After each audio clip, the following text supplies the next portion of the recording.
Like the great Jack Nicholson said as he played the Joker in Tim Burton's Batman, I have given a name to my pain, and I have. It is Democrats. But it's not just my pain. Our entire nation is suffering under knuckle-dragging, anti-science, America Last policies. And where it is true that every indignity, every loss of freedom, every decline in quality of life, and every loss of civility can be traced to leftists in this country, it is also true that those who have imposed the Democrat cancer on this nation should accept responsibility. That list encompasses both, by the way, political parties. It's time our people realize that Democrats couldn't continue to spread their bile, incompetence, violence, and lies if they weren't able to con so many people into putting them into power in the first place. So, as a service, I, your liberty-loving Latino, will provide a roadmap to avoid the sin of voting for anyone with a D in front of their name. How to spot a leftist. A Voter's Guide to Preserve America is today's preamble. There are some areas of focus you must discipline yourself into undertaking when evaluating who to vote for. Now, one key area to focus on is what a person or party has done rather than what they promised to do. One example is the U.S. border. The biased press has been echoing the Democrat talking point that if President Trump gets back in, the border will be worse.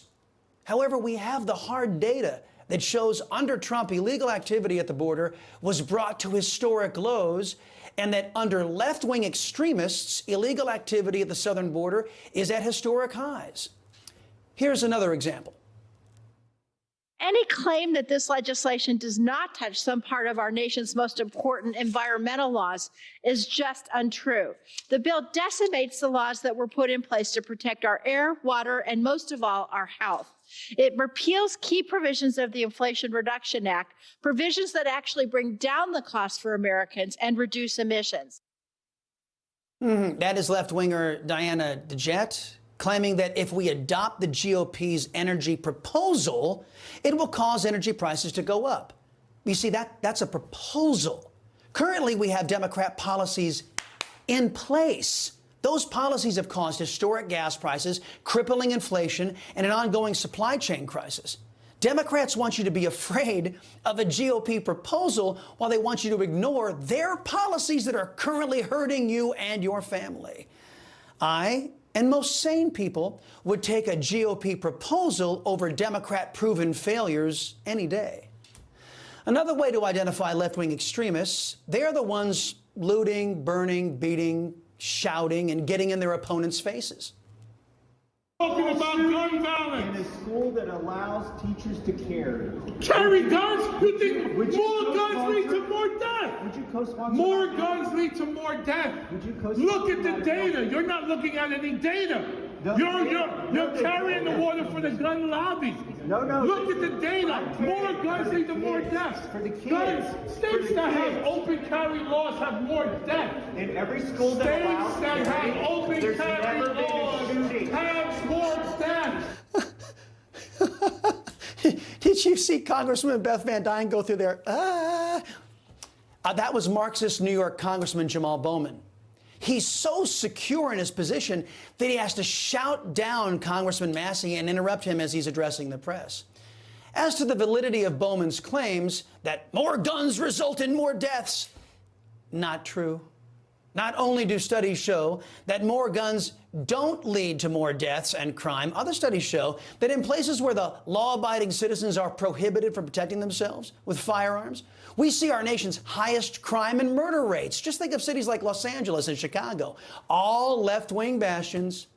Another trait to be on the lookout for when trying to avoid voting against your family's best interests is incompetence.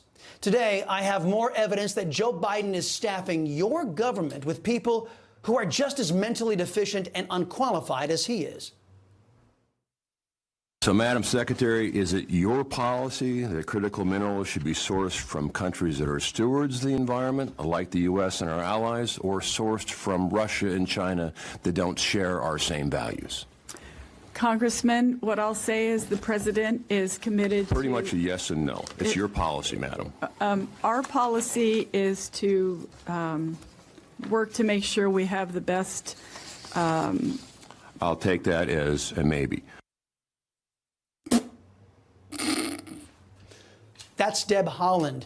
She is emblematic of the man she serves, and she represents the capability of most Democrats in government. So are you aware that China produces more emissions than any other country on the planet? I have probably read that somewhere. Are you also aware that China produces 90% of the world's plastic from 4 rivers? I will take that as You also are aware that China is the biggest offender on illegal fishing? Thank you, Chair. When one is committed to the destruction of free enterprise, the destruction of constitutional liberties, the destruction of our prosperity and way of life, one doesn't have to be very well read. In fact, most of the Biden regime appears to be as intelligent as communism itself. And anyone who loves freedom knows communism is really dumb. That's why China has to steal all of their technology from free enterprise nations like we used to be.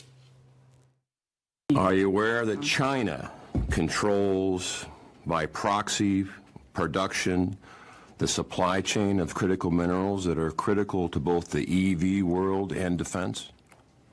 Thank you for that information. Are you aware by multiple studies that in order to satisfy the present requirements of EV and critical minerals to defense, it would take an increase of 2,000% of mining for 20 years? Are you aware of that? Thank you for the information, Congressman.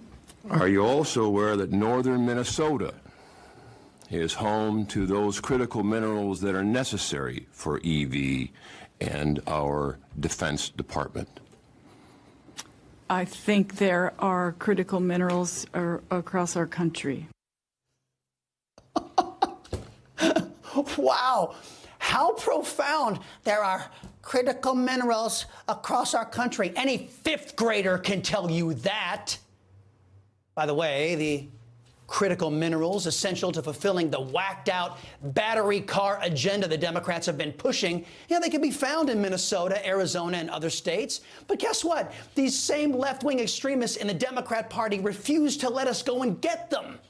Instead, Democrats push policies to enslave us to their ideological kin in China to get those resources.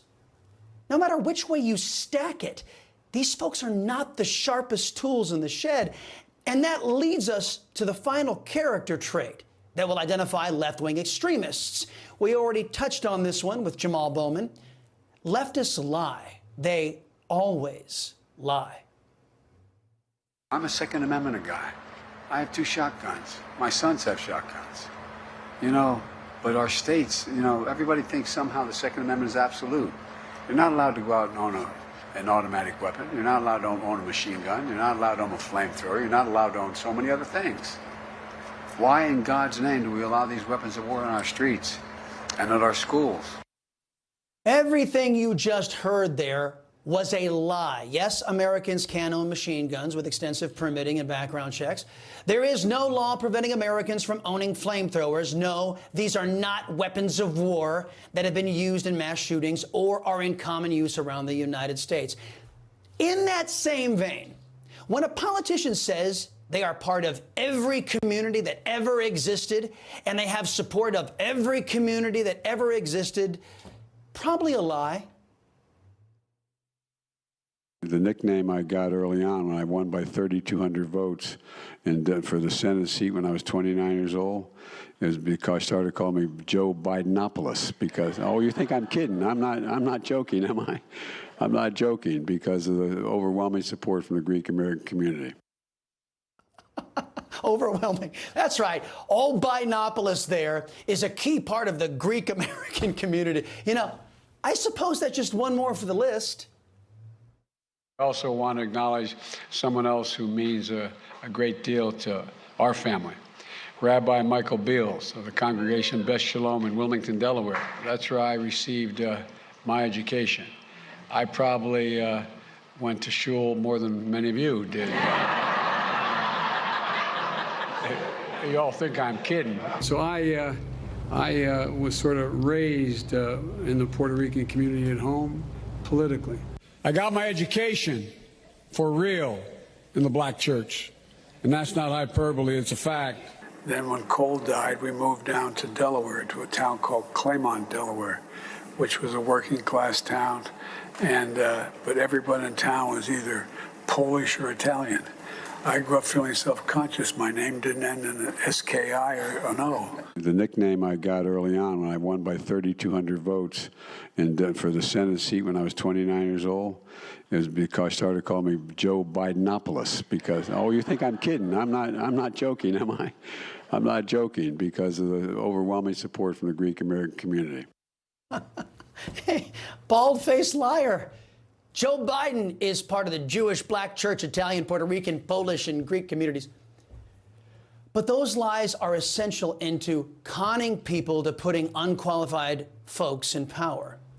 So there's your guide, folks. If certain people can't run on their record, if they have to shout or undertake violence to push their points, if they are dumber than sacks of rocks, or they are serial liars, you should have nothing to do with them, and you certainly shouldn't be voting for them. That is, unless you're glutton for punishment.